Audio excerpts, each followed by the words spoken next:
Hello, awesome humans. So we're going to pick up today where we left off in the short intro video with the plot film and go from there. So if you're on a console, you press any button, but since I'm on a PC, we're going to click. Then we're going to load our game, which I saved as MD1, and you can either press F or load. Click load. We're going to do solo, and then we're going to start the game. These load screens have good tips, so make sure you check them out. I don't know if it's going to show many. We're not encouraging you to drink alcohol in our game, but we won't lie to you and say it isn't funny. You'll see why later.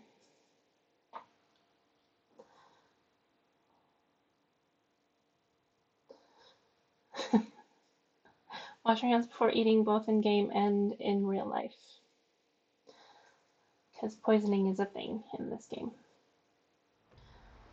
Alright, we're back where we left off, where we woke up in a house. I am actually going to change the settings real quick because on my last video, in the customized game, we're going to go to scroll down, because I think I accidentally put, I put wood needs is 40 and I wanted to do 20. So we're going to change that back. And now we're going to resume. So, now that that's done, we've already learned what the screen has on it so far. We're in a room. I'm looking around with the mouse and then I can walk forward the keyboard. So W is forward, S is backward, D is right, A is left. Spacebar is jump. Alright. There's a work table. A little bit of everything. I think... No, you can't grab onto anything in here. Alright. But you can sleep in these beds at night, which is nice. Apparently Sedowin has some very cynical views on things. Anyway, so we are going to go toward this exclamation point if you look on the directional. Also, it is spring, that's why there's a flower above. There's 4 seasons: spring, summer, autumn, winter. And in order to go outdoors, there's no button, you just push through. And if you notice, it says discovered animal spot crow, which means that later on in the maps you'll be able to come back and shoot crows if you want. So first we have to find Sedowin and talk to him. Alright, so we got some stuff going on. Okay, here's Sedowin. So we're going to press E to talk and see what he has to say. Oh, you're alive and you look quite mobile as well. That's surprising. And then you can choose your responses and that'll affect your relationships later. You almost sound disappointed. Don't know what to say, but I kind of feel great. Every step I take echoes with 1,000 screams of my agonal muscle fibers, but yeah, I'll manage. From what I've heard, you're the one to whom I should be thankful for it. Excuse me, but who are you and what is this place? So, I like to go with the I don't remember anything, even though we saw the storyline. So he says, my name is Sedowin and I'm a local barber surgeon. At least that's what the townsfolk call me. I never truly pursued a career in medicine, but I guess I was the least hesitant to grab the axe when it was needed. That's the Oxbow for you. It doesn't matter who you were before, only what the land has in store for you from this point out. You'll see. I'll just listen. But before I can answer any more of your questions, I need to perform a quick examination. We have to be sure that every part of you is healing correctly. Let's start with you telling me what is the last thing you remember. Waking up in the house nearby, I can't remember anything else. Number 2, I was the commander of a guard hired to protect the convoy of builders and craftsmen. We were attacked. Number 3, the guild's caravan was set to arrive to the Oxbow, but it was ambushed by bandits on the way. Number 4, I was unlawfully captured and sold against my will to the highest bidder. While I was being transported, the bandits struck. Number 5, I was just a petty thief, I swear! I never hurt anybody! But they nicked me one day and put me in a cage. I was supposed to be a laborer until my debt was paid off, but then the massacre started. Number 6, the flames and screams, I can't tell which are more tormenting. Number 7, I was awaiting my decapitation when some fat bastard came in and said they had decided to work me to death instead. So they caged me like cattle and sent me across the continent, but it was they who were slaughtered in the end. And number 8. I was supposed to deliver a message. Like I said, I kind of like to play it like I don't remember what happened. So I'm going to pick number 1. I see. Do you honestly believe that, or just want me to? Number 1. You think this is a joke? I have no idea where I am. Who I am. What I'm even supposed to feel. What did my mother's face look like? What did she look like? Or number 2. Just you. I'm going to stick with my story. I don't mean to upset you. Just being thorough. Listen, I understand how confusing this all might be to you right now. Memory loss is more than common with that kind of trauma to the head. I'll try to answer any questions you might have. Number 1. Who am I? I simply don't know. You are part of the Builders Guild caravan that was set to arrive here to the Oxbow to start the creation of a new settlement. But the caravan was ambushed near the realm's border. You're among only a few survivors. Number 1. So what now? Number 2. Was I a part of the guild? Might as well ask. I have no strong evidence, but I doubt it. When we found you, your head was almost split open. That sight was blood-curdling for most, so no one really noticed that sores on your wrist from being bound. They held me captive? It would appear that way. Why? Well, the guild is known for using the cheapest labor they can find. You might have been a murderer bought for scraps right before the execution, or you might have just been in a bad place at a bad time and got captured by a slave trader. So I could as easily be the tormentor as the victim? What was and no longer is does not matter. You have a rare opportunity to start your life anew, a blank slate. Don't waste it wondering about the things you cannot change. Number 1, you're right, thank you. Number 2, I'll try. Number 3, easy to say. I'm going to go with number 2. As to your examination, from a medical standpoint, you seem to be in good shape. If you like, we could go through a couple of quick exercises, though, just in case. You can choose let's do it if you're more experienced, but since we're learning as we go, we're going to go with number 2, I'm good. Or, I'm sorry, number 1, let's do it. Sorry. Okay, I've prepared a short list of tasks that should help stimulate your muscle memory and test your coordination. On the table in front of the sick house, you should find a piece of parchment with a list on it. It's right next to the book that I'm writing. Give it a look if you like. It's called Knowledge. That's just a working title. It's a collective of all the wisdom that I gathered throughout the years, just a side project. I allowed myself to add a copy of it to your journal as well. Feel free to use it whenever you wish. And also the chest next to my house. You might find a few useful things in there. Come back to me when you finish the exercises. Number 1, I'm on it. Number 2, I'll try to do my best. Number 3, end dialogue without saying a word.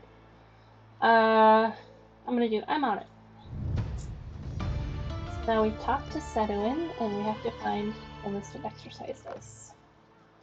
And as you can see, up on top, you can see the Sedowin icon moving, because he's the local doctor/barber. And our quest!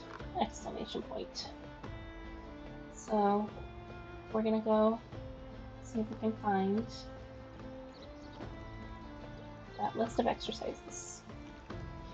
So there's his knowledge book, and that's also in your inventory.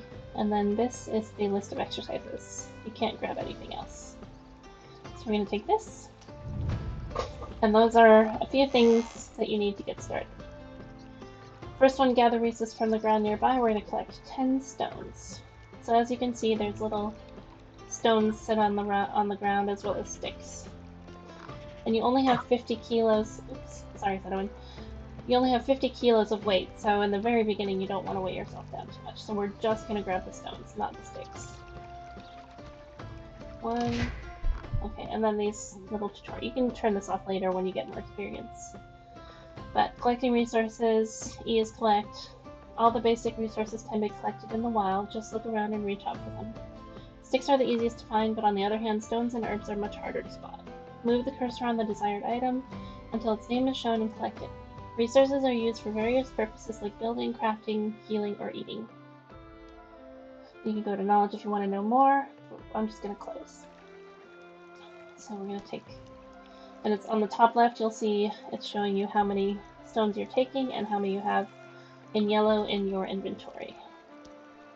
So that makes 3, and we need 10. I don't want the stick, so I keep looking around until I hit the stone mark. I might have to take the stick to get it out of the way. Alright. Oh, and you can also drop things. So, to go to your journal, I think you can either press I for inventory or an escape out of it, or you can press tab to go to this whole area. Now here's your inventory. You have the everything tab, tools and weapons, clothing, food and drink, building materials, miscellaneous, and quest items. So, since I don't want this stick really, because I'm short on weight, I have 9.7 kilos out of 35. I'm just going to drop it, even though it's not that much, because they also gave me a few things to get started with. Over here you have all your slots available, what you look like. These we'll deal with later, and these are going to be where the tools and weapons can go. And these are a little bit more in depth of poisoning, temperature tolerance, intoxication, and different levels and shortcuts. So back to gathering stones. Inspector mode is what I told you about previously. It's sort of like Eagle Vision or Special Vision, where you can see certain things. It says, the Inspector mode lets you see dropped items like spears, the villagers near you, and the stats of NPCs you are able to recruit. The Inspector mode uses stamina. You can upgrade it with talents, which you'll gain. So we're going to click out of that. I don't want that stick, I want the stone. There we go. And the other stone. So how many is that? We have 6, so we need 4 more. 7, 8, 9, and there we go. 10. Okay, so we got that done. Now loot the chest near the sick house. That's over here. So you can either take one at a time, one stack at a time. Each item, this is the number in the stack. These are the stacks. Or just transfer all. So we're going to take those. We looted the chest. Now we're going to craft a stone knife. Now the creation menu is Q. So we're going to press Q. And it brings up this wheel. So you have handcrafting, buildings, platforms, fences, furniture and decorations, and we haven't talked to the Castellan yet, so we can't make roads quite yet. But first we're going to go handcrafting to create a stone knife. And these are all the very basic things you will need. Wooden hammer, stone axe, stone pickaxe, wooden shovel, wooden hoe, simple bag, stone sickle, stone knife, wooden spear, simple torch, and a snowball, which you can only make obviously in the winter. And underneath each you'll see there's a summary of what it does. Like for example, the hammer is a type of tool crafted by hand or at the workbench in the smithy, can be used for building, repairing, and destroying structures. The beginning sell price, which you won't get full price right now because you're just starting out, is 9. The weight is 1 kilogram, durability is 120, and bludgeoning damage is 15. So you can use it as a weapon if need be. So we are going to go over to the stone knife. You can take a look at the stats if you'd like. And we're just going to click to make 1, or you have the option to craft more if you press R, depending on how many building materials you have. But we're still going to just do 1, so I'm just going to hit accept for 1. And it takes a few seconds to make the stone knife. Alright, quest done. And now we get to skin the chicken lying next to the chest and collect its meat. So there's the chicken. And we're going to hold E to skin it. So you're going to either click or hold click. Alright. And you don't have to do these in order. I'm just doing them in order for you guys. Like you could craft the spear first, use the fireplace first, but first I'm going to do the simple torch. So we go back to our creation menu, go back to the handcrafting, and then craft a simple torch. much.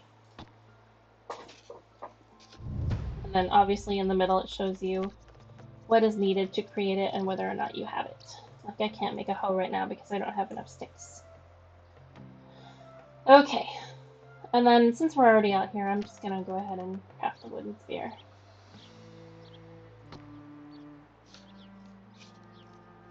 And then we saw the target over here. Since we're outside, we might as well just try this. Now, in order to access tools, we go to the tab or inventory menu. And then I'm going to go to tools and weapons. And I'm going to click on wooden spear and I'm going to assign it to one of these quick slots. I'm going to put it in number 1 because we don't really need the knife in our hand at the moment. And then I'm going to hit escape to go out of there. And in order to equip it, it's in the slot, but it's not equipped yet. In order to equip it, you press 1 because that's where we put it. Now, the spear I don't really care for, but since it's on our quest, we're going to try to use it. So to aim, you hold down click the right mouse button. Now, you want to get a better score by being at a distance. Now with the spear, you don't want to aim perfectly aligned. You have to sort of aim above. This is something I learned through trial and error. This is why I don't like the spear as much. And then you press left mouse button to throw. Ta-da! We got a 7, and we needed a 0.1, so we're good. And then you can either leave the spear there, or take it with you. We're just going to take it. Now we're going to go back to where we started out and roast some meat in the sick house. We now know that it's called the Sedowin sweeping. Alright, we're going to go to the fireplace. We're going to hit E for craft. And these are all the things that you can craft on there. But we don't have the resources yet. Now you can either click and do 1, or we can craft more. Might as well do more since we have quite a bit. And eating raw meat may give you, it might poison you. So you always want to eat cooked things if you can help it. And that's a few seconds for each piece. So just pick. We've finished that, and now we just have to go back to talking to Sedowin. And on the left you'll see 1 meat is lost and 1 roasted meat is gained for every meat that's cooked. Alright. Where did Mr. Sedowin go? Is he behind? I guess he's out here, okay. He's sweeping the ground. Okay. My favorite patient is back. Hello. I am done with the list. Splendid, and how do you feel? Do you have any trouble? Number 1, none, I'm good as new. Number 2, some that I managed. Number 3, many, I'm afraid. I think my recovery will take some more time. I'm gonna do some but I managed, because it's only been a few hours. Of course I'm gonna be sore. I'm excited to hear that. Your recuperation is truly a marvelous case. Is there anything else? As far as I'm concerned, our work together is done, and I'm more than happy with the results. The next thing for you is to go and meet the Castellan. He's the ruler of this land, and he wants to speak with you himself. That's it. If you ever need my help, you know where to find me. Take care of yourself, kid. Number 1, I'll do that. Thank you, Sedowin, for everything. Number 2, I don't care about rulers. Number 3, sure, I just want to explore the neighborhood first. I'm gonna do number 1. Alright. Task completed. Next we have to talk to Miragot. By the way, if you go to the tab menu, you can see in your journal your quests. Right now we just have this going on. These are completed, failed, and recent events. So the failed quests usually happen when you take on a quest that only lasts for a season, and then the season changes and you haven't done it. And then, so we have inventory, which I've already showed you, skills, there's extraction, hunting, farming, diplomacy, survival, production. And the more you do any of these things, the more skill points you'll receive, and the more skills you'll be able to choose. Here's your journal, and here's an awesome map. Now over here on the right you have your main with all of the keys. Then best people. This mostly applies to when you create your village. Quest targets. All the buildings available that you've built, which we haven't yet. All the houses you've built, which we haven't built yet. All the extraction places that you have built, but we haven't built those either. Hunting, haven't built those. Farming, haven't built those. Animal husbandry, haven't built those. Production, haven't built those. Services, haven't built those. Storages, haven't built those. Traps, haven't built those. Sorry. Okay, I really like this, the wild animals. This is the one I use the most. It'll show you when you come across animals where they are. So here we have some pigeons that you can shoot, and over here we have some crows. So you see the crow has the head turned back, pigeon head facing to the right. Management, this will apply more when we have our village getting started. Lots of good information. Technology, that just tells you, it's a summary of what you've been able to achieve. And knowledge is if you have any questions about how to make things. These are like hardware, and then these are more like gameplay kind of things. Alright, so I'm going to leave that here, because I think that's enough of me jabbering for today, and I'm going to save. And the good thing about the solo Oxbow is that if you do end up dying, you'll just respawn. But I'm saving because I don't want to lose my game before I quit. So we're going to choose MD1, overwrite, and go back, and we're going to quit. So thanks for joining me, and have an awesome day.